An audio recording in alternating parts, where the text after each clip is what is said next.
హత్యాకాండను వెంటనే ఆపాలి, శాంతి చర్చలకు అంగీకరించాలి, ప్రభుత్వం ఏం కోరుతున్నదో స్పష్టంగా చెప్పాలి. మావోయిస్టు ఉత్తర పశ్చిమ sub zonal bureau incharge Rupesh.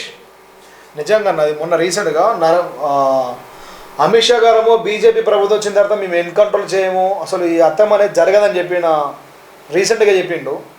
మళ్ళీ సేమ్ అగైన్ అదే అమిత్ షా గారు తెర వెనుక మొత్తం నడిపిస్తున్నారు.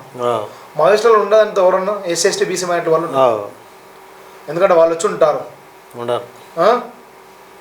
అంటే పైకి చూడ చెప్పుడు వెనక నుంచి చేపించడం వల్ల. మావోయిస్టులపై జరుగుతున్న హత్యాకాండను ఆపాలని మావోయిస్టు పార్టీ ఉత్తర పశ్చిమ జోనల్ స్పోక్ పర్సన్ రూపేష్ అన్నారు. బస్తర్ టాకీస్ అనే యూట్యూబ్ ఛానల్ ఆయన ఇచ్చిన ఇంటర్వ్యూ ప్రస్తుతం వైరల్గా అవుతుంది.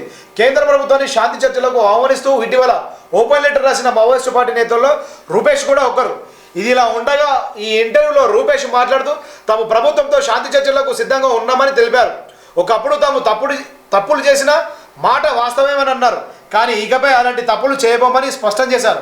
ప్రభుత్వం తమ శాంతి చర్చలకు అంగీకరించాలని, ప్రతిపక్ష మేధావులు తమకు సహకరించాలని, ప్రభుత్వాన్ని శాంతి చర్చలకు ఒప్పించాలని కోరారు. ప్రస్తుతం మావోయిస్టులు పూర్తిగా వెనుకడుగు వేశారని అర్థమవుతుంది. నిజంగా అన్న ఈ హత్యాకాండలు ఆపేసి వాళ్ళు కోరుకునే ఒకటే, మేము ఒకప్పుడు తప్పు చేశాము, ఆ తప్పును మేము అంగీకరించాము, ఇక మేము అది చేయము అని చెప్తున్నారు. ఈ హత్యాకాండలు ఆపండి అని మేము జనజీవనంలో కలిసిపోతాం అన్న ఉద్దేశంతో వాళ్ళు చెప్పే మాట ఇది.